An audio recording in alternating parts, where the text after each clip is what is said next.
우리에게 주신 하나님의 말씀 시편 95편 1절에서 11절까지입니다.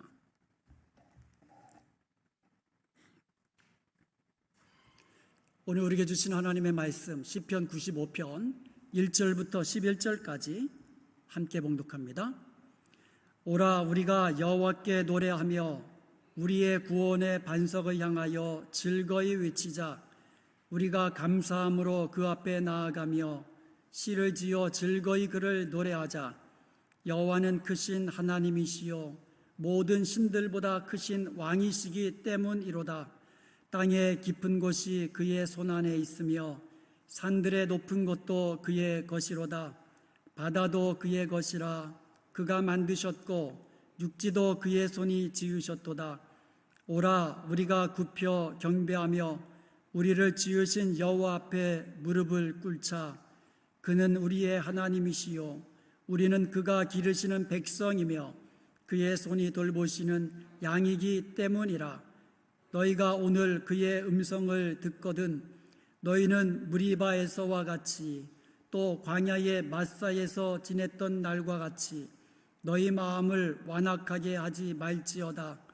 그때에 너희 조상들이 내가 행한 일을 보고서도 나를 시험하고 조사하였도다. 내가 40년 동안 그 세대로 말미암아 근심하여 이르기를 그들은 마음이 미혹된 백성이라 내 길을 알지 못한다 하였도다. 그러므로 내가 노하여 맹세하기를 그들은 내 안식에 들어오지 못하리라 하였도다. 아멘. 오늘 함께 봉독한 시편 95편은 하나님의 백성을 예배로 초청하는 그러한 시입니다. 1절을 보면 오라, 우리가 여호와께 노래하며 오라고 초청합니다. 6절에도 보면은요, 오라, 우리가 굽혀 경배하며 우리를 지으신 여호와 앞에 무릎을 꿇자. 오라고 초청을 합니다. 사랑하는 여러분, 하나님께서 축복하시는 그런 복된 인생 사시기를 원하시지요? 그렇다면 예배하기를 힘써야 됩니다. 예배의 성공자가 되어야만 합니다. 우리의 인생의 중심에 예배가 있어야만 합니다. 왜냐하면 하나님께서는 하나님이 기뻐하시는 예배를 드리는 예배자에게 복을 주시기 때문인 것입니다. 성경에 보면 하나님께서 오라고 하시는 초청은 크게 두 가지가 있습니다. 첫 번째로 구원의 초청이 있습니다. 구원의 초청은 누구에게나 오라고 하십니다. 이것은 인간을 구원하시기 위한 하나님의 초청입니다. 누구나 오라. 이사야 55장 1절에 보면 모든 목마른 자들, 돈 없는 자들에게 오라고 초청을 합니다. 와서는 사 먹되 돈 없이 값 없이 포도주와 젖을 사라고 말씀합니다. 계속해서 3절에서 너희는 내게로 나와서 들으라고 말씀하십니다. 그리하면 너희가 살리라고 약속해 주시는 것입니다. 마태복음 11장 28절에서 예수님은 수고하고 모든 짐진 자들아, 수고하고 무거운 짐진 자들에게 오라, 내게로 오라고 초청하십니다. 그리하면 내가 너희를 쉬게 하리라고 약속해 주시는 것입니다. 이처럼 하나님의 구원의 초청은요, 와라, 내게 오라 라는 하나님의 초청에 응답하기만 하면 구원받게 되는 줄로 믿습니다. 저와 여러분은 하나님의 구원의 초청에 응답하여 예수님을 믿고 하나님의 축복된 자녀가 된 것을 믿으시기를 주님의 이름으로 축복합니다. 아멘. 둘째로 예배로의 초청이 있습니다. 이 예배로의 초청은요, 아무나 초청하지 않으십니다.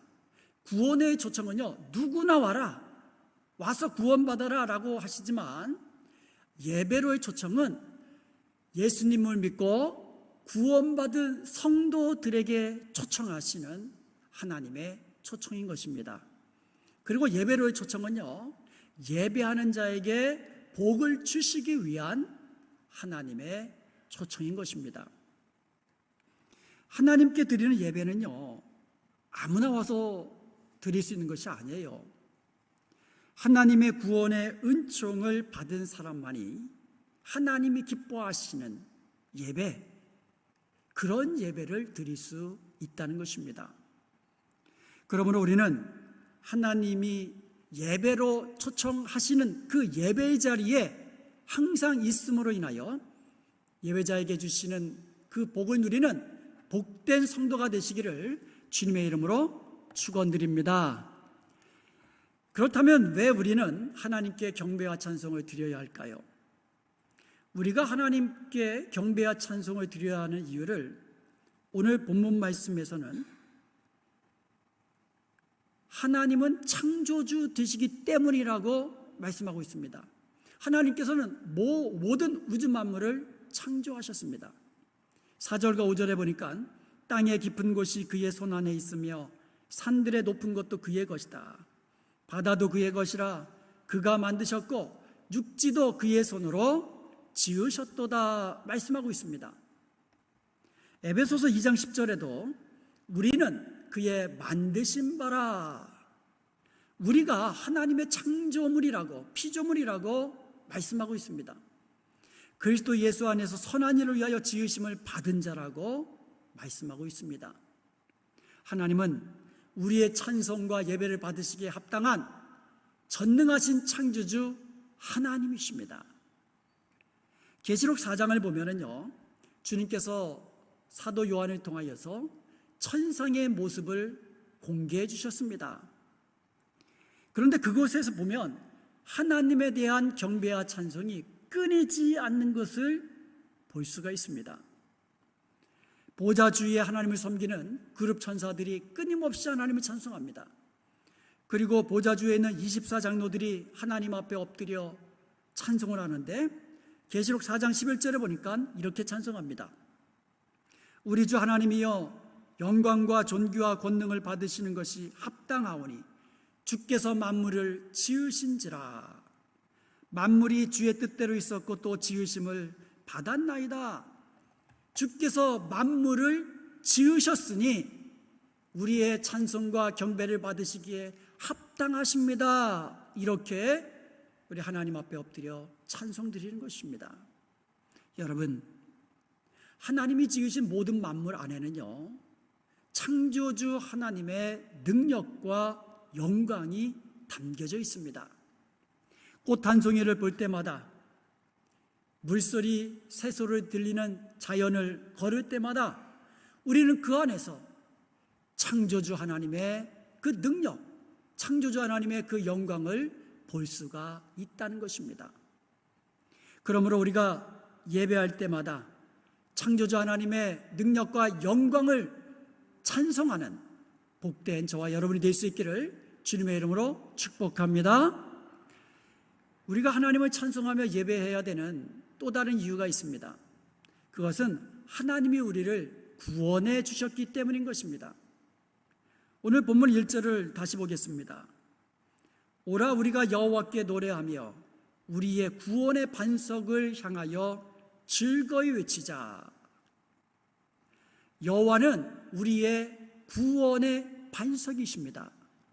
성경에서 구원이라고 할 때는요, 하나님이 먼저 우리를 찾아오셨다라는 것을, 그와 같은 뜻을 담고 있는 거예요.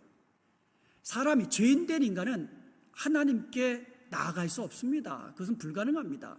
하나님이 먼저 우리를 찾아오셔서 우리를 구원해 주시는 것입니다. 그리고 성경에서 구원이란 말이 나올 때는요, 구속, 구원 이런 말이 나올 때는 이것은 항상 피가 동반되는 그와 같은 단어입니다. 피 없이는 우리 죄사함이 없습니다. 피 흘림이 없이는 죄사함이 없다고 말씀하고 있습니다. 그러므로 우리의 죄를 사하시기 위하여 예수 그리스도께서 십자가에서 피 흘려 죽으시고 다시 부활하심을 통하여 우리가 그 예수님의 공로를 의지하여 하나님께 나아갈 수 있게 된 줄로 믿습니다. 이것이 구원입니다. 계시록 5장 이후에 보면 천상에서 경배와 찬송이 점점 확대되어 가는 것을 볼 수가 있습니다. 모든 천사들의 찬송으로 확대되고요, 하늘과 땅과 바다 위에 있는 모든 피조물들의 찬송으로 확대되고요, 마침내 구원받은 모든 성도들의 찬송으로 확대되고 있음을 볼 수가 있습니다. 계시록 5장 12절에 수많은 천사들이 이렇게 찬송합니다. 죽임을 당하신 어린 양은 능력과 부와 지혜와 힘과 존귀와 영광과 찬송을 받으시기에 합당하시도다. 13절에서는 하늘과 땅과 바다 위에 있는 모든 피조물들이 찬송합니다.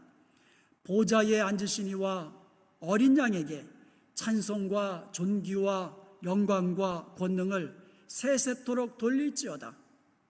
그리고 7장 10절에서는 구원받은 모든 성도들이 이렇게 찬송합니다.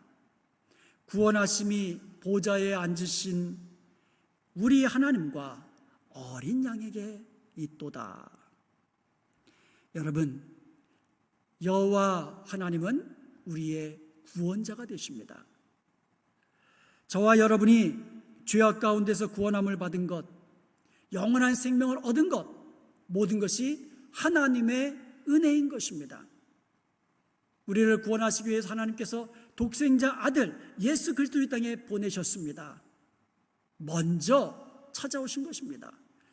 그리고 어린 양 대신 예수 그리스도께서는 우리를 죄악 가운데서 대속하시기 위하여, 우리의 구원을 위하여 십자가 피 흘려 죽으시고 부활하셨습니다.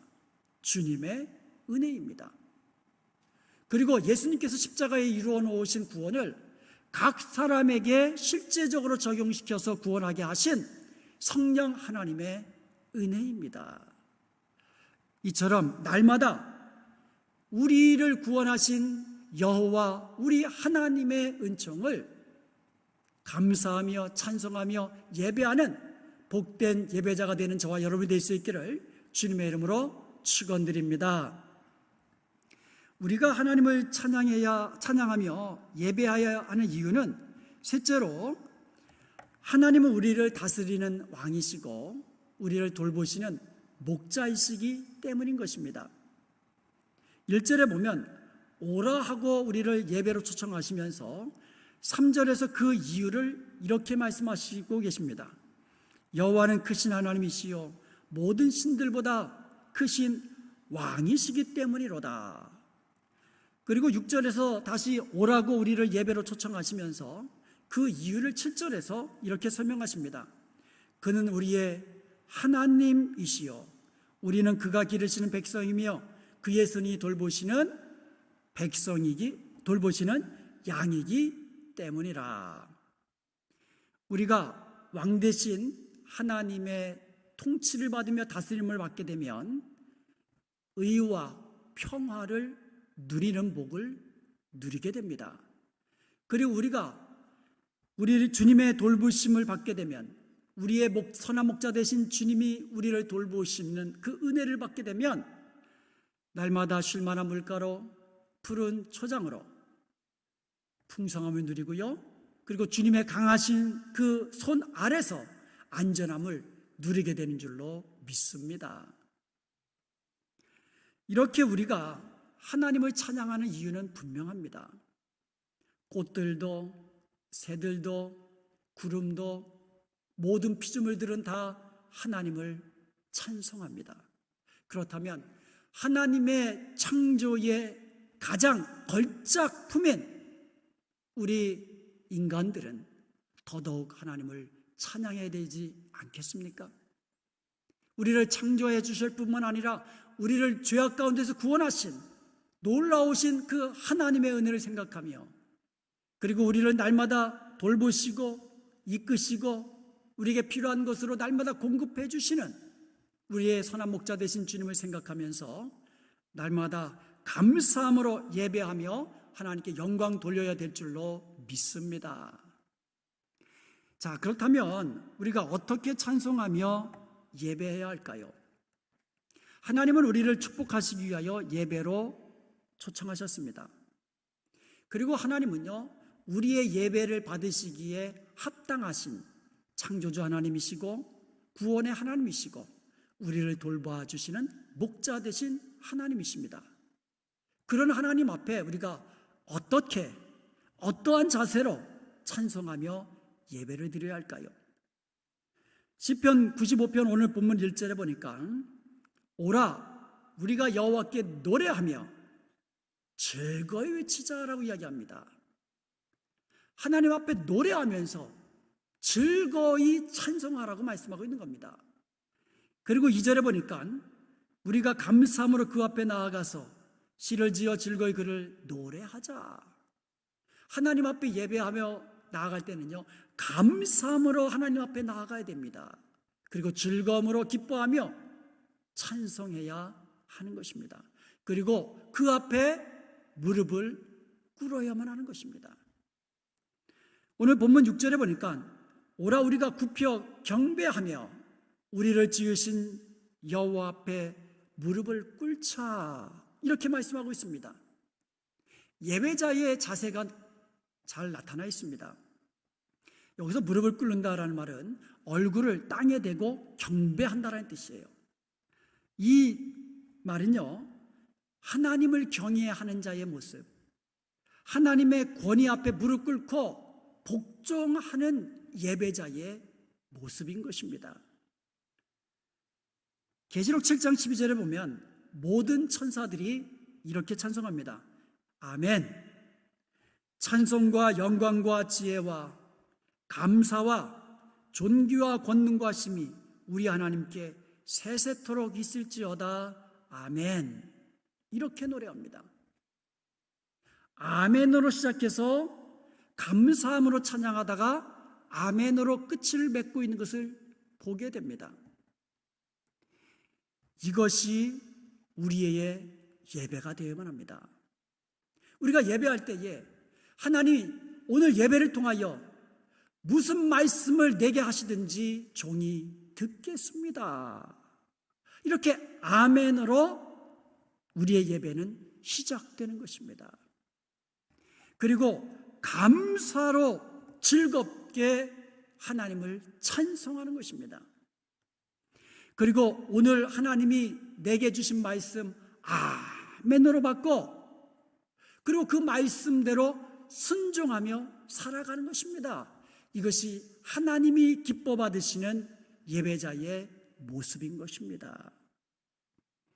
하나님은 이렇게 예배하는 자에게 복을 주십니다. 무릎을 꿇다라는 말의 히브리어가 바라크입니다. 이것은 bless, 이 bless라는 뜻이에요. 창세기 1장 28절에 보면 하나님께서 모든 만물을 창조하시고 마지막에 인간을 창조해 주셨습니다. 그리고 하나님이 창조하신 그 사람에게 복을 주셨다라고 기록되어 있어요. 창세기 1장 28절에. 여기서 복을 주셨다라는 말이 바로 바라크, 같은 말이에요. 솔로몬을 한번 보시기 바랍니다. 솔로몬이 왕이 되는 이후에 하나님 앞에 일천 번제를 드렸습니다. 하나님께서 이것을 기뻐 받으셨습니다. 그 결과 솔로몬은요, 하나님께 구한 지혜를 얻었을 뿐만 아니라 그가 구하지 아니한 부귀와 영광까지도 받아 누리는 복의 놀라운 축복을 받게 된 줄로 믿습니다. 이것이 하나님이 기뻐하시는 예배자에게 주시는, 하나님께서 복 주시는 그 같은 놀라운 은혜인 것입니다. 사랑하는 여러분, 오늘날도 하나님은요, 저와 여러분에게 복을 주시기 위하여 오라며 예배로 초청하고 계시는 것입니다. 문제는 우리가 하나님이 기뻐하시는 그런 예배를 드리느냐 그렇지 못하느냐, 여기에 달려있는 거예요. 세상에서 온갖 죄를 범하다가 그냥 형식적으로 주님 앞에 나와서 예배 드리는 거, 우리 하나님 그런 예배 받으시지 않으신다고 그랬습니다. 하나님이 기뻐하시는 예배, 그러한 예배를 드리는 예배자에게 축복하시는 거예요. 만약에 그렇지 않으면 우리가 하나님의 안식에 들어가지 못한다고 경고하고 계시고 있습니다. 그 예로 출애굽기 17장의 사건을 들어서 우리에게 말씀해 주셨습니다. 출애굽기 17장 사건은요, 이스라엘 자손들이 여호와의 명령대로 신광야에서 떠나 르비딤의 장막을 쳤을 때입니다. 그런데 거기에 물이 없었습니다. 마실 물이 없었습니다. 그러자 백성들이 모세를 원망합니다. 모세와 다투기까지 합니다. 그러자 백성들이 이와 같이 원망하며 불평하며 다투며 우리에게 물을 내라 하면서 대드는 이러한 백성들에게 모세가 이야기합니다. 너희가 어찌하여 나와 다투느냐? 너희가 어찌하여 여호와를 시험하느냐? 이렇게 말하고 있는 겁니다. 그래서 그곳 이름을 무리바라, 마사라 이렇게 부르게 된 것입니다. 무리바라는 말은 다투다라는 뜻이고요. 그리고 마사라는 말은 시험하다라는 뜻이에요. 그래서 이스라엘 백성들이 광야에서 모세와 다투었다 그래가지고 무리바라, 하나님을 시험했다라고 해서 마사라 이러한 이름이 붙게 된 것입니다. 이처럼 이스라엘 백성들이요, 광야에서 하나님의 음성을 듣지 아니하고 마음이 완악하여져서 하나님을 시험하다가 약속의 땅 가나안에 들어가지 못하고 모두 다 광야에서 죽게 되었던 것입니다. 그것을 예를 들어서 경고하고 있는 것입니다. 히브리서 4장 7절에 보면 이 출애굽기 17장의 사건을 오랜 시간이 지난 후에 다윗의 글에 어느 날을 정하여 today, 오늘이라고 부르셨다고 합니다. 오늘 너희가 그의 음성을 듣거든 너희 마음을 완고하게 하지 말라. 오늘이라고 이야기합니다. 이것은 오늘 예배하는 저와 여러분에게 주시는 하나님의 경고의 메시지인 것입니다. 오늘 우리가 하나님의 음성을 들을 때에 우리의 마음을 완고하게 하지 말라는 것입니다. 오늘 예배를 통하여 주시는 하나님의 음성을 우리가 들을 때에 아멘으로 받아들이라는 것입니다. 시험하지 말고 아멘으로 받아들이라는 것입니다. 그리고 그 말씀대로 순종하라는 것입니다. 이스라엘 백성들이 무리바에서 마사에서 하나님의 음성을 듣지 아니하고 거역했던 것 그들 본받지 말고 그리하지 말고 고집부리지 말고 아멘으로 받고 그 말씀대로 순종하는 예배자가 되라고 말씀하고 있는 것입니다. 하나님이 우리에게 음성을 들려주지 않으셔서 우리가 듣지 못하는 것 아닙니다. 우리가 듣지 못하는 거예요. 여러분 라디오를 듣다 보면은요, 주파수가 맞지 않으면 지지직 소리만 나고 아무 소리도 들리지 않습니다. 마찬가지예요. 우리의 마음이 하나님을 향하지 않고 있으면, 우리의 마음이 하나님께로 고정되어 있지 않으면 하나님의 음성 들을 수가 없는 것이에요. 하나님이 말씀하지 않으시는 것이 아니라 우리가 듣지 못하는 거예요. 라디오 주파수가 맞지 않아가지고 듣지 못한다고 내가 듣지 못하는 거지. 라디오는 계속 그 진행자가 이야기하고 있잖아요. 주파수가 맞지 않기 때문에 그 사람이 듣지 못하듯이 마찬가지예요. 하나님은 오늘도 예배 때에 우리에게 말씀해 주신 줄로 믿습니다. 그것이 오늘 나에게 주시는 하나님의 말씀으로 아멘으로 받고 그 말씀대로 순종하라는 거예요. 광야 이스라엘 백성들처럼 고집 부리지 말고 완악하게 하지 말고 하나님을 시험하지 말고 아멘으로 받고 순종하라는 것입니다. 우리는 하나님의 말씀을 들을 때에 보통은요, 내가 듣고 싶은 말씀만 듣습니다. 내가 하기 싫은 일 들으려 하지 않습니다. 내가 순종하기 어려운 일 들으려 하지 않습니다. 그리고요, 우리가 세상 소리에 너무나 우리의 귀와 우리의 마음이 쏠려 있어요. 우리의 마음과 귀가 세상으로 쏠려 있으면 하나님의 음성이 들리지가 않는 것이에요. 사랑하는 여러분, 사울 왕이 망하게 된 것은 제사 드리지 않았기 때문이 아니에요. 제사 드리지 않아서 하나님이 사울 왕을 패한 것이 아니에요. 사울 왕도 제사를 드렸습니다. 그가 망하게 된 이유는 하나님의 말씀을 듣지 않았기 때문인 것입니다. 하나님의 목소리에 청정하지 않았기 때문에 사울 왕은 망하게 된 것입니다. 하나님이 다윗을 기뻐하신 이유가 어디 있습니까? 다윗은요, 전심으로 하나님을 예배하며 하나님을 찬양하는 일을 즐거워했습니다. 무엇보다도요, 하나님의 말씀 듣는 것을 사모했고, 하나님의 말씀 들을 때에 아멘으로 받았고, 그 말씀대로 순종했던 사람이 바로 다윗이었습니다. 다윗은 하나님을 사랑했습니다. 그리고 하나님을 섬기되 말로만이 아니라 순종함으로 섬겼습니다. 이런 다윗을 하나님께서 보시니 마음에 합한 자가 되었다고 말씀하신 거예요. 그리고는 이 다윗으로 하여금 메시아 되신 예수 그리스도의 조상이 되는 축복을 허락해 주신 줄로 믿습니다. 이제 말씀을 맺겠습니다. 하나님이 주시는 축복을 누리는 복된 인생을 사는 여러분 되시길 원하십니까? 아멘?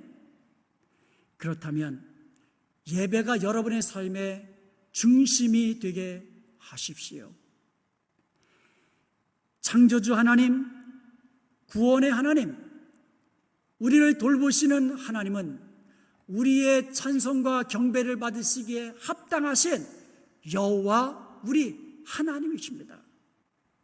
코로나19도 우리의 예배를 방해할 수 없습니다. 세상의 어떤 유혹도 우리의 예배를 방해할 수 없습니다. 심지어 예배자를 핍박하며 우리의 예배를 금지하는 그와 같은 상황이 앞으로 온다 할지라도 그 어떤 것도 우리의 예배를 멈출 수 없는 줄로 믿습니다. 우리의 예배를 막을 수 없는 것입니다. 이 땅에서뿐만 아니라 천국에서도 우리의 예배는 멈추지 않고 계속되는 것입니다. 이 땅에서뿐만 아니라 천상에서도 천국에서도 하나님이 기뻐하시는 예배자, 그것이 바로 우리의 모습인 줄로 믿습니다. 하나님이 기뻐하시는 예배를 드리는 예배자가 되십시다. 감사함으로 하나님 앞에 나아가서 즐거움으로 찬송하며 전심으로 예배하십시다. 하나님 앞에 무릎 꿇고 어떤 말씀을 하시든지 아멘으로 받겠습니다. 그리고 아멘으로 받고 그 말씀에 순종하십시다. 이것이 하나님이 축복하시는 예배자의 모습인 것입니다. 이제부터 예배에 성공하는 하나님이 기뻐하시는 예배자가 되십시다. 그리하여 우리의 생애가 예배자에게 주시는 그 축복을 누리며 사는 복된 저와 여러분이 되시기를 주님의 이름으로 축원드립니다.